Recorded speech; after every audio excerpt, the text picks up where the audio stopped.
जय श्री कृष्णा मित्रों, गर्भगीता के द्वितीय अध्याय में आप सभी मित्रों का स्वागत है। तो आइए मित्रों सीधे गर्भगीता के अध्याय में चलते हैं, जहां कृष्ण से अर्जुन पूछते हैं। अर्जुनोवाच, हे भगवान, वह कौन सा पाप है जिससे स्त्री की मृत्यु हो जाती है? वह कौन सा पाप है कि जिससे पुत्र मर जाता है? और नपुंसक कौन पाप से होता है? श्री भगवानोवाच, हे अर्जुन, जो किसी से कर्ज लेता है और देता नहीं, इस पाप से उसकी औरत मरती है। और जो किसी की अमानत रखी हुई वस्तु पचा लेता है, उसके पुत्र मर जाते हैं। जो किसी का कार्य किसी के गोचर आए पड़े और वह जबानी कहे कि मैं तेरा कार्य सबसे पहले कर दूंगा, पर समय आने पर उसका कार्य न करे, इस पाप से नपुंसक होता है। ये बड़े पाप हैं। अर्जुनोवाच, हे भगवान, कौन पाप से मनुष्य सदैव रोगी रहता है? किस पाप से गधे का जन्म पाता है? स्त्री का जन्म तथा टट्टू का जन्म क्यों कर पाता है? और बिल्ली का जन्म किस पाप से होता है? श्री भगवानोवाच, हे अर्जुन, जो भी मनुष्य कन्यादान करते हैं और इस दान में मूल्य लेते हैं, वे दोषी हैं, वे मनुष्य सदा रोगी रहते हैं। जो विषय विकार के वास्ते मदिरा पान करते हैं, वे टट्टू का जन्म पाते हैं। और जो झूठी गवाही भरते हैं, वे औरत का जन्म पाते हैं। जो औरतें रसोई बना के पहले आप भोजन कर लेती हैं और पीछे परमेश्वर को अर्घ्यदान करती हैं, तो वे बिल्ली का जन्म पाती हैं। और जो मनुष्य अपनी झूठी वस्तु दान करते हैं, वे औरत का जन्म पाते हैं। वह गुलाम औरतें होती हैं। अर्जुनोवाच, हे भगवान, कई मनुष्यों को आपने सुवर्ण दिया है, सो उन्होंने कौन सा पुण्य किया है? और कई मनुष्यों को आपने हाथी, घोड़ा, रथ दिए हैं, उन्होंने कौन सा पुण्य किया है? श्री भगवानोवाच, हे अर्जुन, जिन्होंने स्वर्ण दान किया है उनको घोड़े वाहन मिलते हैं। जो परमेश्वर के निमित्त कन्यादान करते हैं, सो पुरुष का जन्म पाते हैं। अर्जुनोवाच, हे भगवान, जिन पुरुषों के अंदर विचित्र देह है, उन्होंने कौन सा पुण्य कार्य किया है? किसी किसी के घर संपत्ति है, कोई विद्यावान है, उन्होंने कौन सा पुण्य कार्य किया है? श्री भगवानोवाच, हे अर्जुन, जिन्होंने अन्नदान किया है उनका सुंदर स्वरूप है। जिन्होंने विद्या दान किया है वे विद्यावान होते हैं। जिन्होंने संतों की सेवा की है वे पुत्रवान होते हैं। अर्जुनोवाच, हे भगवान, किसी को धन से प्रीति है, कोई स्त्रियों से प्रीति करते हैं, इसका क्या कारण है, समझाकर कहिए। श्री भगवानोवाच, हे अर्जुन, धन और स्त्री सब नाश रूप है, मेरी भक्ति का नाश नहीं है। अर्जुनोवाच, हे भगवान, यह राजपाट किस धर्म के करने से मिलता है? विद्या कौन सा धर्म करने से मिलती है? श्री भगवानोवाच, हे अर्जुन, जो प्राणी काशी में निष्काम भक्ति से तप करते हुए देह त्यागते हैं, वे राजा होते हैं, और जो गुरु की सेवा करते हैं, वे विद्यावान होते हैं। अर्जुनोवाच, हे भगवान, किसी को धन अचानक बिना किसी परिश्रम से मिलता है, सो उन्होंने कौन सा पुण्य कार्य किया है?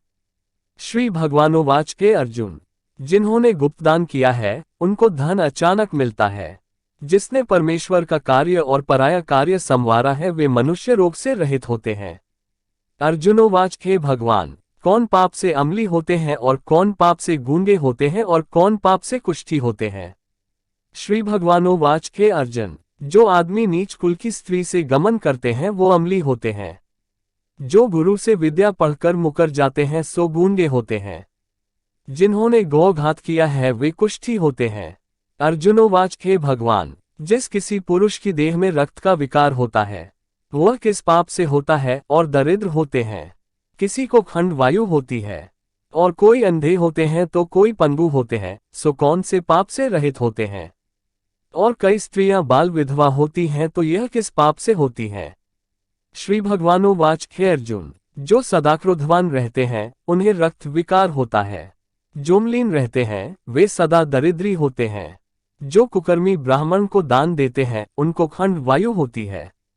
जो पराई स्त्री को नंगी देखते हैं, गुरु की पत्नी को कुदृष्टि से देखते हैं, सो अंधे होते हैं। जिसने गुरु और ब्राह्मण को लात मारी है वो लंगड़ा व पंगु होता है। जो औरत अपने पति को छोड़कर पराये पुरुषों से संग करती है, सो वह बाल विधवा होती है। अर्जुनोवाच, हे भगवान, तुम पर ब्रह्म हो, तुमको नमस्कार है। पहले मैं आपको संबंधी जानता था, परंतु अब मैं ईश्वर रूप जानता हूँ। हे परब्रह्म, गुरु दीक्षा कैसी होती है, सो कृपा कर मुझको कहो। श्री भगवानोवाच, हे अर्जुन, तुम धन्य हो, तुम्हारे माता पिता भी धन्य हैं। जिनके तुम जैसा पुत्र है। हे अर्जुन, सारे संसार के गुरु जगन्नाथ है। विद्या का गुरु काशी, चारों वर्गों का गुरु सन्यासी है। सन्यासी उसको कहते हैं जिसने सबका त्याग करके मेरे विषय में मन लगाया है, सो ब्राह्मण जगत गुरु है। हे अर्जुन, यह बात ध्यान देकर सुनने की है। गुरु कैसा करें? जिसने सब इंद्रियां जीती हो, जिसको सब संसार ईश्वरमय नजर आता हो और सब जगत से उदास हो। ऐसा गुरु करे जो परमेश्वर को जानने वाला हो और उस गुरु की पूजा सब तरह से करे। हे अर्जुन, जो गुरु का भक्त होता है और जो प्राणी गुरु के सम्मुख होकर भजन करते हैं, उनका भजन करना सफल है। जो गुरु से विमुख है उनको सप्तग्रास मारे का पाप है। गुरु से विमुख प्राणी दर्शन करने योग्य नहीं होते। जो गृहस्थी संसार में गुरु के बिना है वो चांडाल के समान है। जिस तरह मदिरा के भंडार में जो गंगाजल है वह अपवित्र है, इसी तरह गुरु से विमुख व्यक्ति का भजन सदा अपवित्र होता है। उसके हाथ का भोजन देवता भी नहीं लेते। उसके सब कर्म निष्फल हैं। कुकर, सुकर, गदर्भ, काक, ये सब की सब योनियां बड़ी खोटी योनियां हैं। इन सब से वह मनुष्य खोटा है जो गुरु नहीं करता। गुरु बिना गति नहीं होती, वह अवश्य नरक को जाएगा। गुरु दीक्षा बिना प्राणी के सब कर्म निष्फल होते हैं। हे अर्जुन, जैसे चारों वर्णों को मेरी भक्ति करना योग्य है, वैसे गुरुधार के गुरु की भक्ति करना योग्य है। जैसे गंगा नदियों में उत्तम है, सब व्रतों में एकादशी का व्रत श्रेष्ठ है, वैसे ही हे अर्जुन, शुभ कर्मों में गुरु सेवा उत्तम है। गुरु दीक्षा बिना प्राणी पशु योनि पाता है। जो धर्म भी करता है सो पशु योनि में फल भोगता है। वह 84 योनियों में भ्रमण करता रहता है। अर्जुनोवाच, हे श्री कृष्ण जी भगवान, गुरु दीक्षा क्या होती है? श्री भगवानोवाच, हे अर्जुन, धन्य जन्म है उसका जिसने यह प्रश्न किया है। तू धन्य है। गुरु दीक्षा के 2 अक्षर हैं, हरि ओम। इन अक्षरों को गुरु कहता है। यह चारों वर्णों को अपनाना श्रेष्ठ है।